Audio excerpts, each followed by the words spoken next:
Welcome back to the quickest and most comprehensive review of all things QPR on the internet. It's Where Rangers Walk. Our question today is, how would you rate the QPR transfer window and all the business that Marty and the team have done? We've got 3 Hoops fans ready and waiting to answer that question, and also to talk about the double beating of Luton, which I'm sure they can't wait to talk about. Welcome to Where Rangers Walk. Do click subscribe, hit the like button, and we'll roll the titles.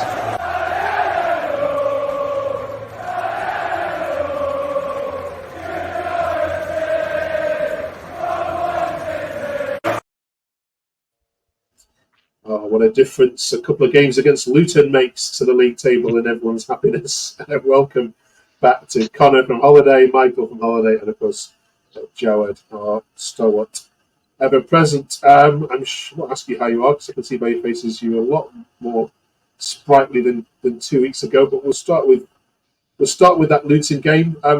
Before we do, we're going to ask each of these 3 to give a grading 1 to 10 on the QPR transfer window. Whilst they're talking about Luton, please drop that into the comments, and then we're going to get into the financials of QPR and the football as well. How well have they done on both of those scores? Connor, start with you if that's all right. What impressed you most then about the league game at Luton? Probably. Well, I love Frey getting the goal. To be honest, that felt good, and the assist. Yeah, well, I mean, we look good in general, to be honest. I was a bit on edge because I thought, even though they did play a pretty strong team in the cup against us, and obviously we managed to win that game. Obviously, we didn't really look as good as we did in the league. Yeah, it was a bit choppy here and there, but I think obviously that's sort of what Marty's instilled. We've got a bit of, we've got something about us now, and we can sort of get through these crappy games when, a couple of years ago we especially under Ainsworth, we definitely weren't sort of in that position. So yeah, good overall. Thanks for that. Jawad, last year when Frey signed in January, we didn't really talk about him on Terrace Talk too much. I don't know whether that was effort or fitness or just a different style, but this is a different centre forward you've got now. Yeah, he's completely different. I think in January he signed as a last resort desperation signing when he hadn't played all season. I don't think he wasn't fit. He had no pre-season, and we didn't really see anything from him. But obviously, having a pre-season helps. He must be an absolute nightmare to play against, because even if he's having a bad game, he's still going to put himself about. He's still going to be a nuisance. That first goal, that forward play, is something that we really hoped someone like Lyndon Dykes would offer, and we never saw that side to him where he completely bullied McGuinness, I think it was. So yeah, I think we've gone from possibly thinking he would be third choice at the start of the season behind Dykes and Salah to now being, I think, Marty's number 9 and everything coming off him. I think it gives us the option to go longer if we have to, like we did for that first goal as well. So yeah, I think everyone's pleasantly surprised at how fit he looks, how sharp he looks, and his work rate is immense. So looking good. Absolutely. Yeah. Can you name any other Swiss players that have played for QPR? Answers on a postcard for that one. Yeah, not off the top of my head. Michael, defensively, I mean, obviously Luton did score, and first maybe 15 minutes were on top. Were there any concerns you had about the goal you did concede? I mean, it was one of them where it was an error at the back by Jimmy Dunn, but what I can take from that is the fact that we turned it around and the whole team got behind the own goal. And I thought Kenneth Parr had a good game. He went up with even his crosses into the box. So offensively he looked good, but defensively I feel like as well he played very well. It is the second time we've said a defensive error by Jimmy Dunn this season, though. Against West Brom, was one of his worst games. I know he's scoring goals, and it would be wrong of us to criticise him, but are we slightly worried about him this season from a defensive point of view? Or am I being harsh? I think it's a bit harsh. I mean, I feel like what he does bring his leadership. I know he's trimmed himself down a bit. He was a centre back pushed out at right back as kind of like a last ditch thing, and I feel like what he does offer is someone who can lead that back line as well. He does make a few mistakes, but I feel like he's probably our best option at right back this season, and I feel like he's a good member of the team. Let's have a look at some takes on the game then, shall we? Connor, this one. Oops, sorry. What's in there? Connor, this one's Gavin says that was some performance. Nardi was unbelievable tonight. He made one cracking save, didn't he? I remember Frey was an absolute menace up front. Cook, an absolute rock. Marty got it absolutely spot on tonight. Everyone played their part, get in there, use super hoops. Just on that Cook one there, Connor, do you agree with that? Yeah, Cook's like I said in the tweet, absolute rock. Even getting nutmegs in the game, quality. It's just his leadership. What that's brought to the team is sort of you can't really put a price on it, to be honest. I think it was probably one of the only good things that Ainsworth did, to be honest, bringing him in, and he just really makes that backline more solid. It's just having him in front of Nardi. I genuinely feel a lot more comfortable now going into games against teams like Luton.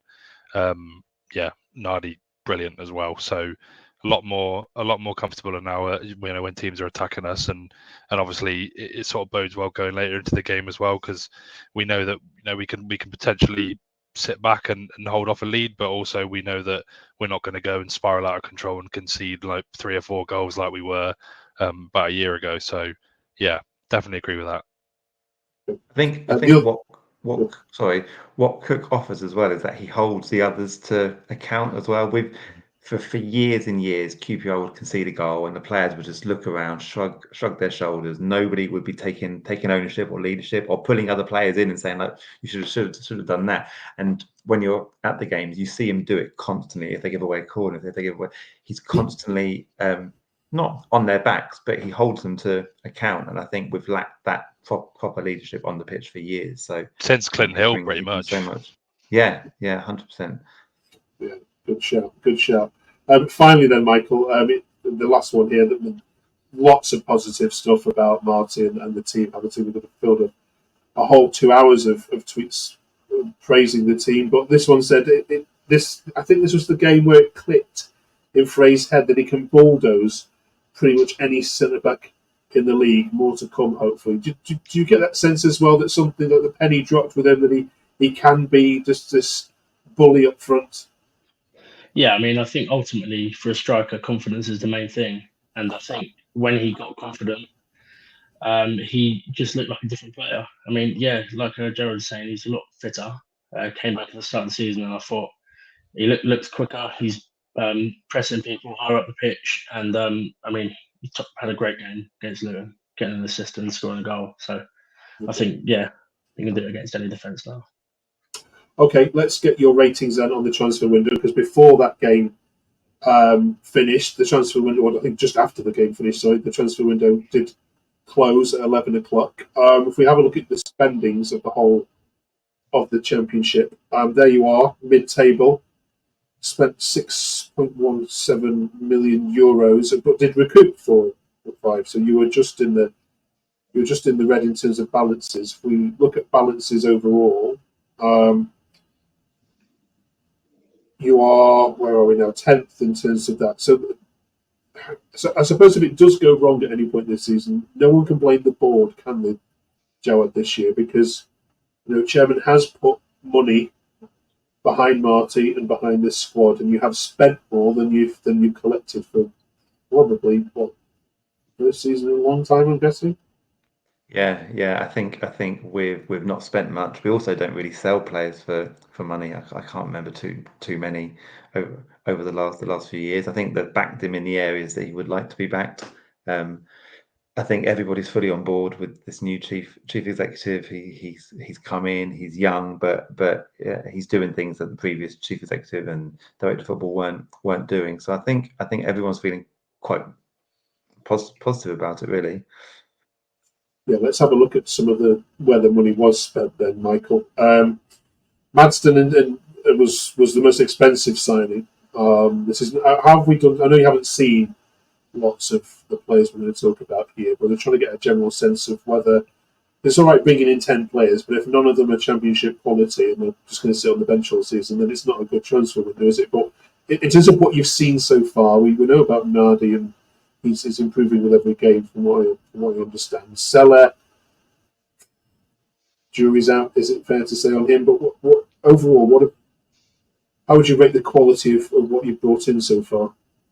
I mean, before we signed a few of these players, I'd never heard of them. But on Twitter, you see people posting their output, and you see the way the Nori's gone about choosing them. It's based on stuff that will fit the style of play that we want to play. Nardi's distribution was one of the main reasons why we brought him in. Madsen's output last season for Westerlo. I think he scored 14 goals overall or something. But from centre midfielder, he's quite versatile, and is exactly what we needed come the end of the transfer window. It would be unfair for us not to look at the departures as well, Connor. Bristol City are very happy with Sinclair Armstrong, and up to this point I was going to ask you this week actually whether you were missing him as a bully boy, but actually you've already answered that. Are there any players though on there that you look at, Connor, and Joe, and chip in with this as well if you could, that you think that the club might have done more to offer more better deals to, or better terms and conditions, and actually dropped a ball? Probably not, to be honest. I think most sensible Rangers fans will probably agree that Dykes leaving was probably a long time coming. Doesn't score nearly enough goals, and obviously age isn't really on his side. So I know he's not 30 yet, but if you're scoring less than 7 goals a season in a team where you're the main striker, then you're probably in trouble really. And I think honestly, 1.2 million, or what I think was about £1 million for a striker that doesn't score goals is pretty good business, to be honest. And with Sinclair, it's we all loved him, and it's sad to see him go, but his finishing really wasn't up to par either. And I think we've obviously, that's something that the board and obviously Marty have really tried to fix up, because we can't be keeping these strikers that don't score goals, even though we like them. Yeah, What about Willock, Joe? Sorry. I think Willock of 2.5 years ago would have done everything in our power to keep hold of him, but we saw very few glimpses last season that he was back to that level. And looking at Dembele, it looks like I think you would pick Dembele every time over Willock, especially the way that he's played in the last 2 years. I think Sinclair Armstrong, already I've seen Bristol City fans after the weekend's match getting on his back a little bit about his finishing. I think he scored 3 goals last season, and Fraser already scored 3 goals for us this season. So there's no one on that list. I think if everybody's fit at QPR, there's no one on that list that gets into our starting 11. And I don't think anybody is upset to see any of them go. I think QPR for too long have held on to Deadwood and given them new deals, and I think the clear out was absolutely needed. All right, then 1 to 10, how do you rate this transfer window? The lowest we've had from any team so far is 4. The highest we've had was a 10, and that was from our Oxford team. So, Michael, what do you go with? I want to say 10, but I'm going to go a 9. I just think we're one left back from having basically we just had a backup left back. I think just for fitness. Connor? I want to say 9, but I think it's a bit too early to sort of cast finite judgment on all these new signings. So I think we're all happy with who's gone. In terms of who's come in, I think maybe give it to at least halfway through the season to have a firm rating. But as of now, probably like an 8.5. Yeah, don't worry, we'll be asking you again at Christmas and playing this bit of the video back to you. Joe, I'm sure it'll be different at Christmas. I think I'm with Connor really. I think a lot of them are unproven at this level. When we get to the 3 games in a week and they're having to play each game, I think it'll be interesting to see how they adapt to that expectation. I think we're probably a left back injury and a striker injury away from actually thinking, they should have strengthened the left back and striker. So probably 7.5, and with the potential for it to be higher, I think. Fair enough. What do you think? Put it in the comments below if you agree with the lads here. Thank you very much for your contributions this week. I'll let you have a couple of weeks off now before you go again. Sheffield Wednesday up next. A battle of two managers, which both did Houdini last year. You wouldn't swap Marty for Danny Roll, would you? Just out of interest. Not a chance. Didn't think so. There was really a fascinating battle at Hillsborough. Would you wish, though, Joe, the fixture was this week rather than after the international break? Do you think the break suits them more? Yeah, I think they've had 3 awful results, haven't they, in a row? No goals in 3 games. I think they need that break, and I think we could have done with a game close on to the Luton game. So, I don't think the break helps us really. Well, Luton will be glad to see the back of you till January anyway. Thank you very much for joining us. Do drop us a like and subscribe if you haven't done already. We really appreciate you watching, and we enjoy making this content for you weekly. So please do help us out in that regard. Enjoy your rest, folks. We'll see you in a couple of weeks' time. Thank you. Take Thanks, care. Mark.